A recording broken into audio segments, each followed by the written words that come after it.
Fala aí, pessoal, tudo certo? Professor Damas Azevedo aqui na área. E olha só, esse vídeo aqui é uma resposta carinhosa a todas as pessoas que mandaram mensagem para mim, brigando comigo, tá? Muito triste, brincadeira.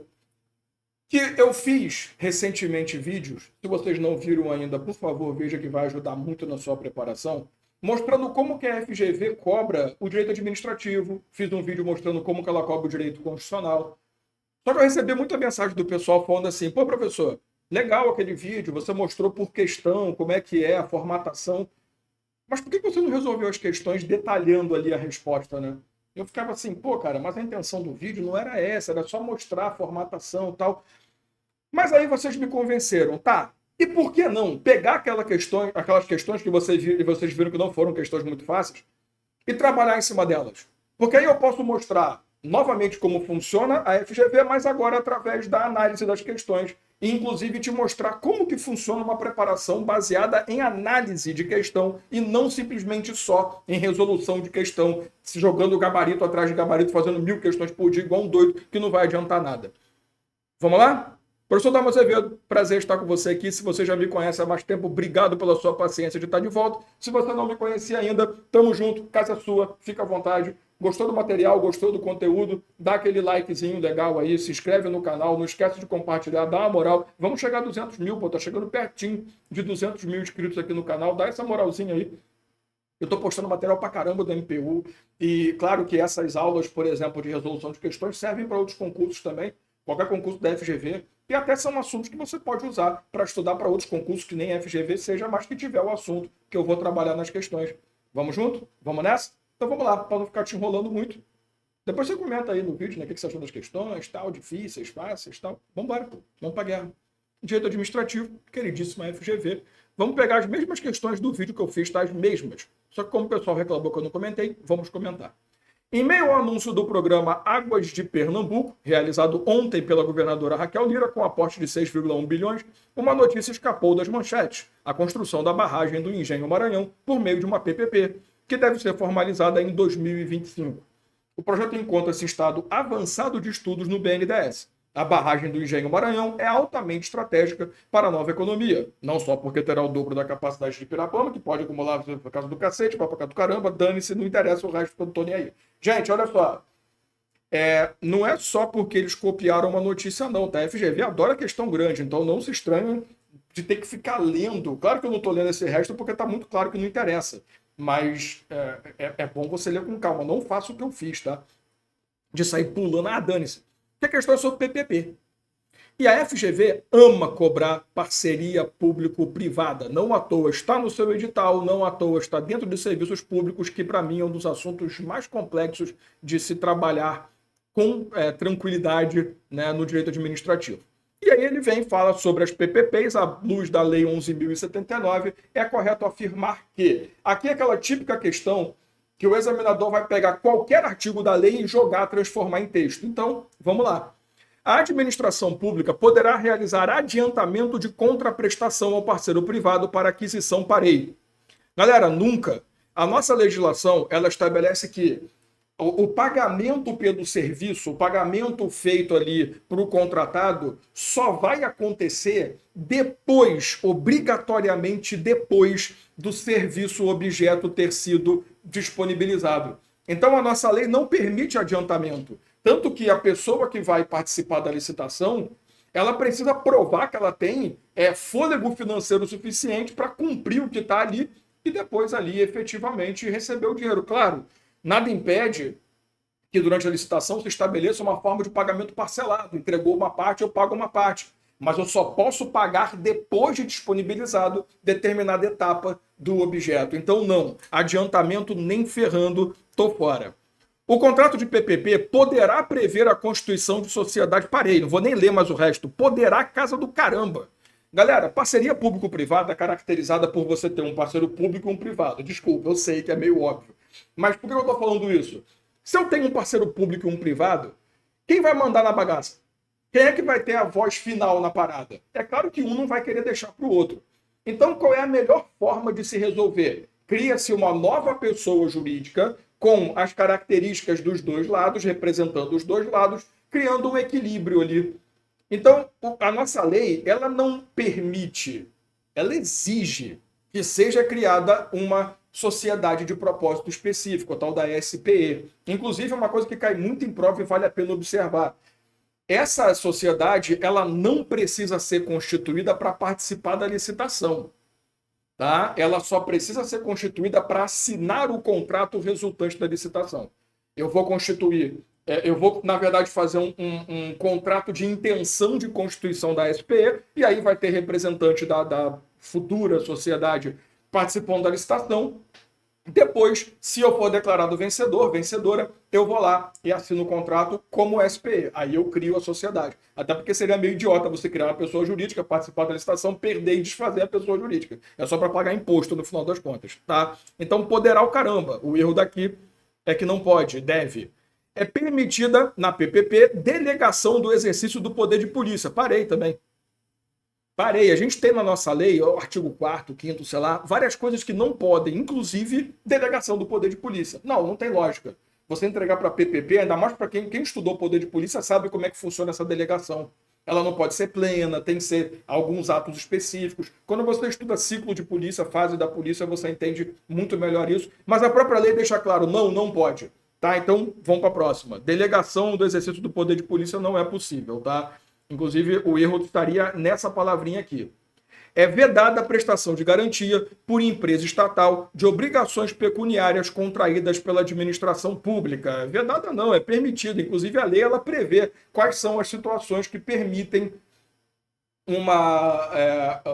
permitem e como que essa garantia pode ser dada. Ela fala que, inclusive, uma empresa estatal ela pode ser criada com essa função, com essa finalidade de servir como uma garantidora do pagamento das dívidas constituídas. Então, só sobra para nós a letra E. Autores ou responsáveis economicamente pelo projeto básico ou executivo podem participar direto ou indiretamente da licitação ou da execução de obras ou serviços no âmbito da PPP. Sim, podem, até porque, pela lei de licitações, em regra, haveria um tratamento diferenciado, mas a PPP permite. Logo, gabarito letra E. Você prestou atenção que a gente acabou de fazer uma questão, a gente levou, sei lá, 5 minutos falando dessa questão, analisamos as 5 alternativas, fizemos uma revisão dos 5 tópicos completamente um diferente do outro, um bem distante do outro, e fizemos aqui um trabalho bem amplo de PPP. Sabe o que é isso? Análise de questão. É por isso que eu falo, cara, você fica muito... Ah, mas eu só fiz uma questão. Porra, eu acabei de fazer 5. Eu acabei de fazer 5 questões com você, porque eu analisei cada uma das alternativas. Isso daqui foi uma das coisas que eu não devia estar falando isso, mas vamos embora. Que mudou a vida dos meus alunos e alunas da comunidade Sem Miguel nos meus programas. Inclusive no programa CSM MPU, eu estou usando essa técnica como sempre. Isso aqui mudou a vida de muita gente. Aprender a fazer análise de questão, além de outras coisas, como as técnicas que a gente adota de estudo, neurociência e tal. Isso daqui mudou a vida de muita gente. Eu acabei de fazer 5 questões com você. Se você não percebeu, desculpa. Se você defende a tese que tem que fazer 300 questões no dia, bom, se você conseguir fazer as 300 assim como eu estou fazendo, parabéns. O gás natural canalizado terá redução nas tarifas em Pernambuco a partir dessa quinta-feira, dia 1º de agosto de 2024. A redução acontece após uma recomposição trimestral da distribuição do produto, divulgada nessa quarta pela ARP. Tá, e daí? Sobre o regime jurídico de agências reguladoras, porque ele fala pela Agência de Regulação de Pernambuco. Então, olha só, eles pegaram uma notícia e tiraram, que nem fizeram na questão anterior, um tópico, agências reguladoras. Então, vamos lá. É correto afirmar que isso daqui é um ponto também que é muito usado até por conta de doutrina e discussão doutrinária, discussão jurisprudencial quanto a isso. Quando você fala no regime jurídico de agências reguladoras, que inclusive pode cair a lei da agência reguladora em relação a isso, tá? Você pode extrair dali a resposta dessa questão. Mas um dos pontos principais é a questão do poder de regulamentação que essa entidade tem. E a agência reguladora, ela não é uma entidade federativa. Ela não tem o poder de editar lei. Editar lei é coisa da União dos Estados, DF, municípios e acabou. Ninguém da administração indireta tem esse poder. E lembre-se que a agência reguladora é uma autarquia em regime especial. Uma das características do regime especial dela é a função regulatória. Sim, às vezes tem umas questões como essa que caem na cagada de usar termos como função normativa e regulamentar. Mas é porque a lei fez esse absurdo também, tá? Mas o correto é dizer que esses caras têm função regulatória. Porque o que é a função regulamentar ou normativa da administração pública? É a ideia de que você pode, em regra, complementar uma lei ou estabelecer as formas de execução de uma lei através de atos e, por outro lado, né, excepcionalmente, você pode, através de decretos autônomos, substituir a lei por atos normativos. Por que é um erro? Não é que é um erro tecnicamente, mas por conta dessa dicotomia poder normativo, poder regulamentador, às vezes confunde. Então, a doutrina mais moderna tem adotado cada vez mais o termo poder regulatório, para poder distinguir os efeitos. E até mesmo o poder regulamentar desses caras é diferenciado. Mas vamos para a questão, que eu já falei para cacete. Letra A. A função normativa das agências reguladoras se caracteriza pela edição de regulamentos autônomos. Já parei. É o lado excepcional que eu falei. O decreto autônomo ou o regulamento autônomo, que é a mesma coisa, tá? O decreto é a forma, o regulamento é a função. Eles servem para substituir a lei. E decreto autônomo, regulamento autônomo é exclusivo de chefe do Poder Executivo. Então, é só você levar lá o artigo 84 da Constituição, inciso 6º, a linha A e B, que você tem o grande exemplo disso. O poder normativo conferido às agências reguladoras não lhes atribui função para suplantar a lei na criação de direitos ou obrigações. Opa, já gostei. Suplantar traz a ideia de substituir ou até mesmo ultrapassar, exceder a lei, né? Na parte de criar direitos e obrigações. E aí que está o detalhe. O poder regulatório, ele não pode criar direitos ou obrigações não previstas em lei. A função do poder regulatório, regulamentar ou normativo é basicamente dar fiel execução a uma lei. Então, realmente, eu não poderia criar direitos e obrigações. Essa letra B me parece muito correta, tá? Mas você nunca pode esquecer que as bancas, às vezes, usam a técnica do mais correto. Então, eu não vou marcar a letra B. Pode ter uma alternativa muito melhor do que essa, se é que é possível. Compete à agência reguladora, em última instância, no âmbito do Poder Executivo, avaliar a existência de condutas ou regramentos contrários à lei antitruste. Porra, para que serve o CAD? Ela até pode fazer essa avaliação, mas, última instância, existe o CAD exatamente para isso. E quando você estuda o regime jurídico da agência reguladora, você entende a submissão que temos ao CAD, tá? Então não tem nem conversa. O poder normativo conferido às agências independe de previsão legal, abrangendo a criação de direitos. Pronto. Isso, para mim, confirmou que o gabarito é a letra B. Porque eles colocaram na mesma questão duas alternativas que se contrapõem. Então, só pode ser uma ou outra. Como eu não posso criar direitos e obrigações através do poder regulatório ou normativo, né, tradicional, essa letra D está errada, tornando automaticamente a letra B correta. Esse daqui também é uma coisa bem interessante, é uma técnica que eu uso bastante, quando você encontra questões contraditórias. Você já elimina o resto, a menos que, obviamente, elas sejam contraditórias, mas as duas estejam erradas. Cuidado com isso. Mas isso é muito raro, porque um acaba mostrando que o outro está certo, tá? É meio difícil ter contraditório e um está certo e o outro não. E, quer dizer, um tá errado e o outro também. É meio difícil isso acontecer. Compete à agência reguladora, depois que eu falei que eu pensei, mas deixa, vocês não viram não, tá? Passou, vocês não passaram. Compete à agência reguladora, em única instância no âmbito do Poder Executivo, avaliar a existência. Se não é a última, muito menos é a única, tá? Porque, de novo, entra o CAD aqui e justifica a nossa resposta. Então, realmente, gabarito letra B. Olha que legal, nós acabamos de fazer 10 questões. Eu vou esfregar na cara mesmo. Uma antena de telefonia despencou e atingiu casas e veículos no centro de Limoeiro, no Agreste de Pernambuco. Sim, as questões foram todas as mesmas, mas tudo bem. Enquanto técnicos estão... Porque eu gosto de pegar a questão bem nova, né? Mas eu falei isso no vídeo, se você não viu, depois eu ver.